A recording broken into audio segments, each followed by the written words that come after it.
So we were on layer 3, and this module will go into layer 2. And layer 2 is basically mostly Ethernet, but there are other protocols.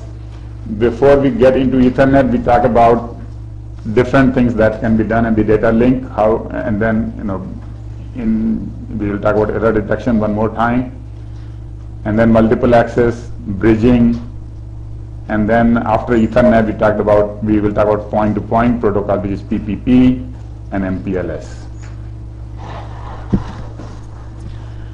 So when you see a network like this, how many links are there?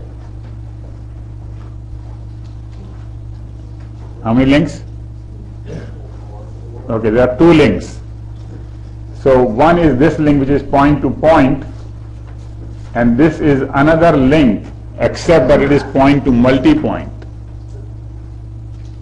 And that's the key to know, is that there are point-to-multi-point links. And so this is what this will do, and basically we will talk about as to how we can do point-to-multi-point and point-to-point. Here we will speak PPP, here we will speak Ethernet. So we will talk about that. Now, one of the first things, whether it is here or here, is that all these bits are traveling. Somehow we need to know where the frame begins. Everything looks like 10, 10, 10, 10, so where does the frame begin? Where is the frame boundary? So whenever you define a data link protocol, first thing you have to define is the frame boundary. So that is called framing. So we will describe about the framing. So bit pattern that will begin or end the frame. Then we will talk about multiple access. How do we allow multiple people to be on one link? Then we talk about flow control. Now we already talked about flow control, but that was end to end. Now we have a sender and a receiver, and a sender and a receiver. On every link there is a sender and there is a receiver. So we need all over again the flow control and the error control. So we will talk about flow control and the error control, and the reliable delivery all over again, and so on and so forth. So first of all, a link can be one way or two ways, just like the roads. A road can be one way or two way. So this is called a simplex link. Simplex means one way. You cannot go from here to there. You can only come from here to there. Or it could be full duplex, in which case at the same time you can go from here to there and you can go from there to here. So there are 2 lanes, one for this direction, one for that direction. That is full duplex.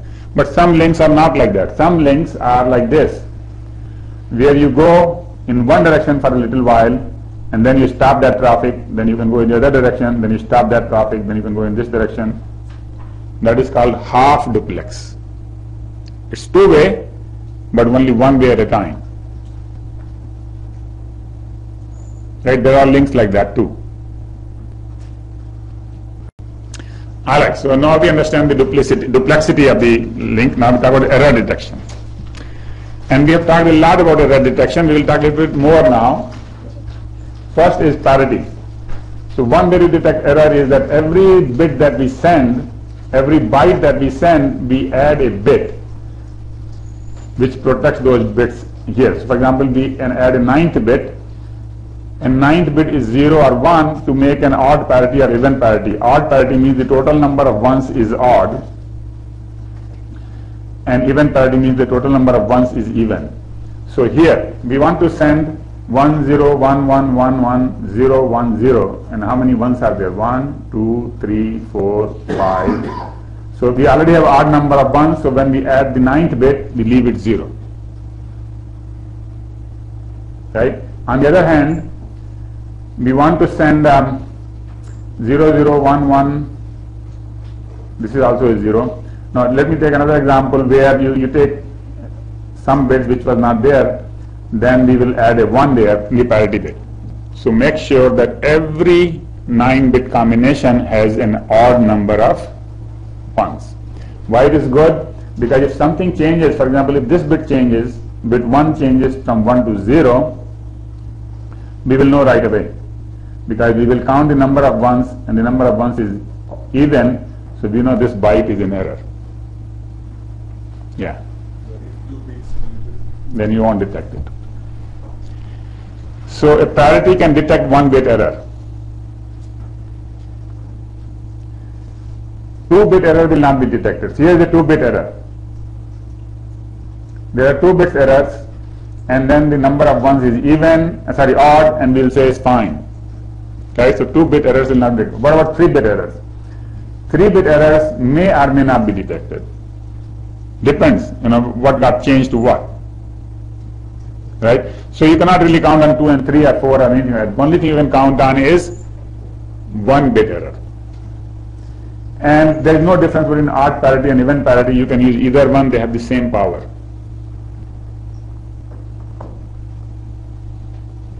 Alright, so everybody understands parity. You probably learned about this in some computer organization course before, right?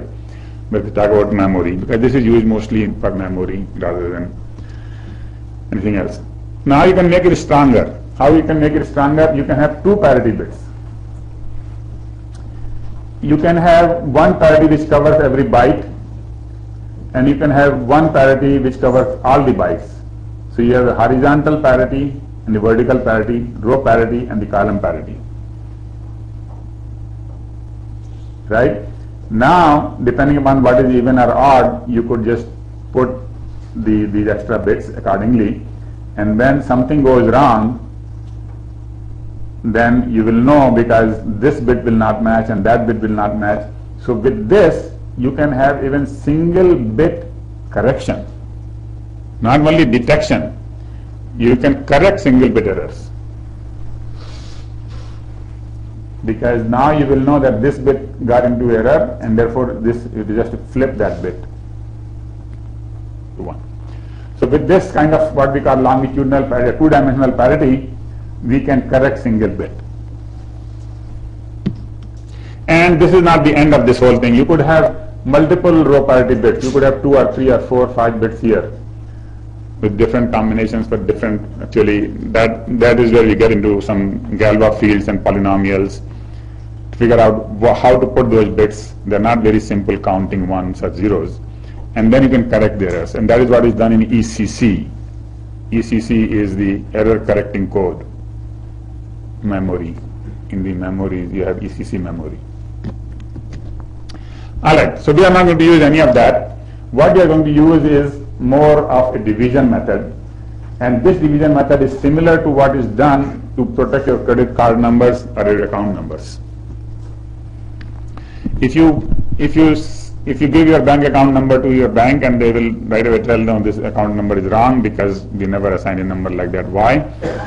Because what they assign is always divisible by 9. They make sure that every number they use is divisible by 9. If it is not divisible by 9, we know it's an error. So for example, if you want to give somebody an account number 823, what you do is you left shift 823 by one bit, one number, so you get 828,230. You divide it by 9, you get a remainder 4. You subtract it from 9, you get a 5, you add 5. Now 8235 is divisible by 9. Right? If somebody gave you the number 7235, you right away know that there is an error. If somebody gave you any of these one digit wrong, you will know. So it detects all single digit errors. It detects many multiple digit errors, but does not detect some multiple digit errors. Okay, so you can count only on single digit errors. Now, just remember these steps. What did we do? We divided by 9. We selected the divisor 9. 9 is not the only number that you can divide by. You can divide by 11. You can divide by 19. And so there are many possibilities here. We just took 9 as an example. If you divide by 9, then you subtract it from 9 and you added that as the last digit, and therefore that becomes divisible by 9. By the way, while we are on 9, everybody knows how to check a number is divisible by 9. How do you check? Just add the digits. Right? So 8235, you add 8 plus 2, 10. plus 3, 13 plus 5 is 18. 18 is divisible by 9, and therefore the whole number is divisible by 9, right? So that's why we used example 9, simply because we can quickly check that without dividing anything. Alright, so the same thing we are going to do in computers and in Ethernet. But we don't use decimal numbers. We use binary numbers. So we should know binary division. We should know binary division. Yeah, we should know binary modulo to Mark II arithmetic. So suppose you want to add this number with that number, you will add and you will get you will do exclusive OR, and you will get 1 plus 0 is 1, 1 1 is 0, and 1 0 is 1, and 1 1 is 0. So there is no carry. Now you want to multiply 1 1 0 1 by 1 1. First you use this bit and multiply, you get 1 1 0 1. Then use the second bit, so you write down the same number with 1 shifted, and then you add those, and this 1 plus 1 becomes 0, and this one comes out. So this is the product. Yeah. Why do we know carry when we have? Because this is the Mark II arithmetic. This is not binary arithmetic. The thing is, in binary, when you add 2 plus 3, you get 5. In Mark II, when you add 2 plus 3, you get 1. That's the difference. Alright, you can do division in Mark II. Basically what this Mark II means is that you take any two numbers, I mean like actually you are taking 2 bits and you are adding Mark II. So 1 plus 1 is 0, which is exclusive OR.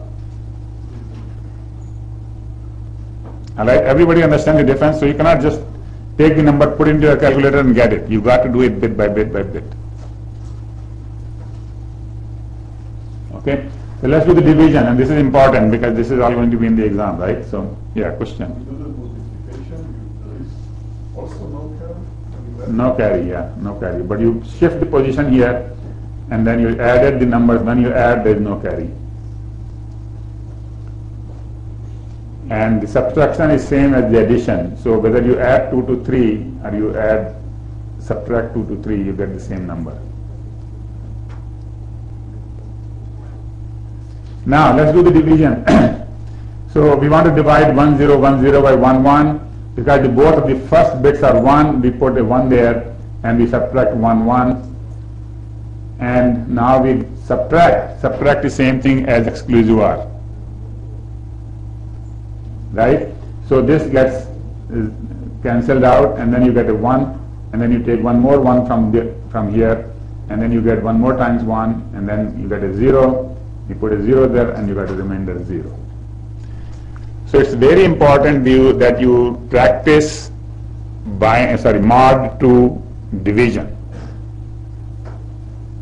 which will require you everything else, multiplication and subtraction and addition, everything else.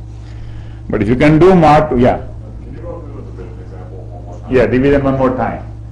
So it's like long division, which you probably learned in elementary school. So what you do is, you want to divide this number by that number. You just look at the first bits. If the first bits are 1, obviously you cannot put a 0 here, you have to put a 1. So you put a 1 and then you multiply that 1 by 1 1 and you get 1 1 here, and you subtract that. You subtract it, so one bit cancelled out, the first bit, 1 1 cancelled out, then 0 and 1, what do you get? 1. And then you borrow this next bit here, bring it down, and now you have 1 1 and then you have 1 1 there, so you put another 1 there, and you got 1 1. Both the bits actually cancels out here. You cancel out one position, plus this one becomes 0, then you borrow that 0 here. Now since it is 0 and you want to multiply by 1 1, so you just say divide by 1 1, so you say 0 here, and then you cancel out, everything cancels out. So, yeah, question? Is both addition and subtraction in mod 2 just an XOR? Yeah. Okay. Yeah, so first of all, both addition and subtractions are exclusive OR, and second, there is no carry. because exclusion there is no carry. So this is bit by bit by bit.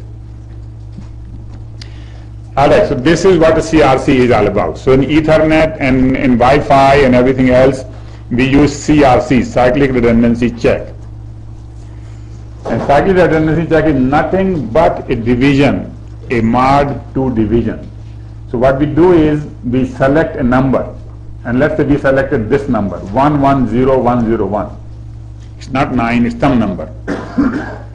And so it is 6 bits, and therefore when we divide any number by this number, we will get 5 bits of remainder, and that will be your CRC. To get a 5-bit CRC, you need a 6-bit number. To get a 32-bit CRC, how many bit number you need? How many? 33-bit number. And so there is a 33-bit number which is used by Ethernet to find the CRC. Yeah. Remainder is the CRC. So it will come back. So basically, let me just go into detail. So what you do is, you take whatever message you want to send. Let's say this is the message you want to send. First we shift it by n bits. Remember, in the example with 9, we shifted it by 1 digit. The 9 was 1 digit. Here we shift it by 5 bits because n is 5. n plus 1 is 6. n is 5. So we multiplied it by 2 raised to n, which means that we shift the whole thing by, we add 5 zeros at the end. Now we divide this thing 2 raised to nm by p, find the remainder. Now you don't have to subtract it from p because remainder is same as, subtraction is same as addition, so we don't use that step. But then we add this remainder to this. Now this number is fully divisible by that. If you divide it again, this number by that, you will get a 0. So everything is protected now. If any bit changes here, when you do the division, it will not be 0. So the method, the reason I went through this method is because exactly the same 5 steps, same method, you do the shift, division, you don't do the subtraction, but then you do the, you add at the last bit, and then you are sure that it is divisible by that number. So you can do the same thing. You take a particular number, not all the numbers are equally good, so somebody expert will tell you what numbers to use. And so once you know the number, then you can just divide it. Basically you get the remainder, and the remainder is your CRC. So, I mean, we spent quite a bit of time already on modulo 2 division, but some key facts.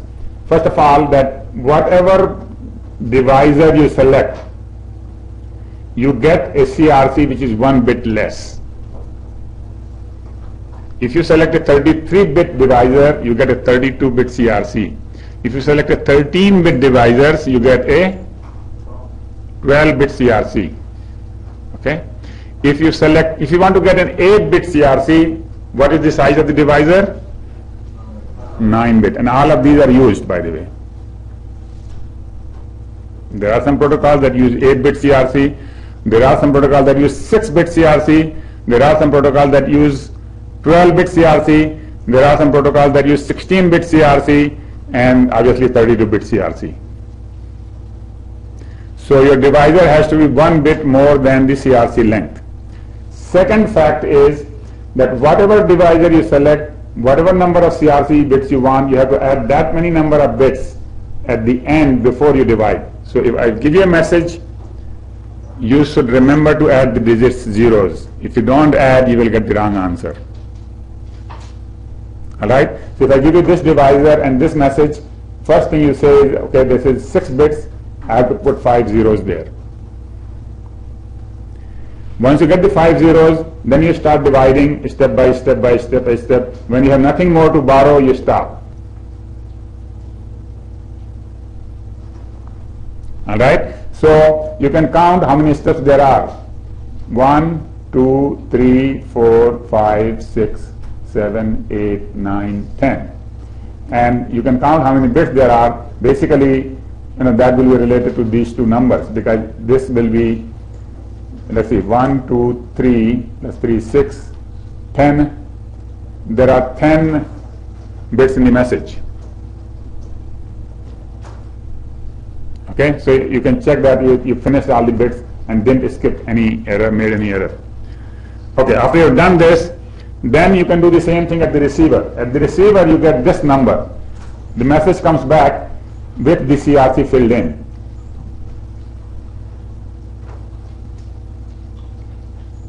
All right. Now the receiver does the division, and it should get a remainder 0. This is similar to the check digit method. In the check digit method, the receiver simply divides and makes sure that it is divisible by 9. If it is divisible by 9, it is happy. Similarly here, it is divisible by that number, and therefore it is happy.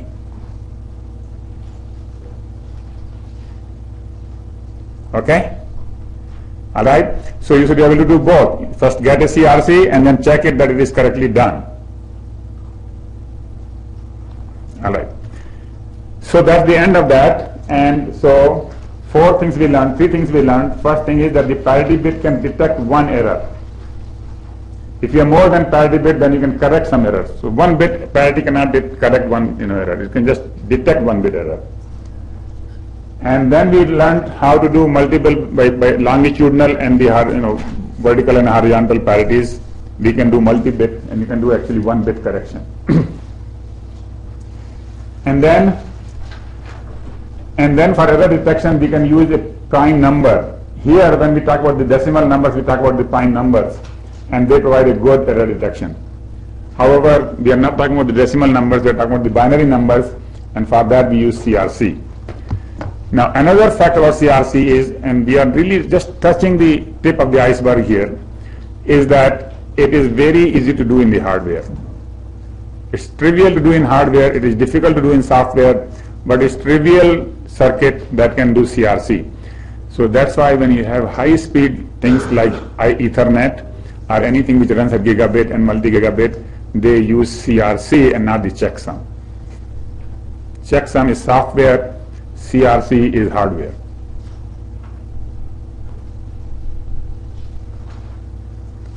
Right? It is very difficult to do that. Long division looks so long, I mean, how would you do this 1500 bytes times 8 bits, like, I don't know, 120,000 bits or something, 120 some bits, 12,000 bits. Just too much to do like step by step. But in hardware, it is done just like that. Again, I cannot explain all that here because we have not really gone through the whole thing. But in some classes, we go through the whole hardware implementation as well.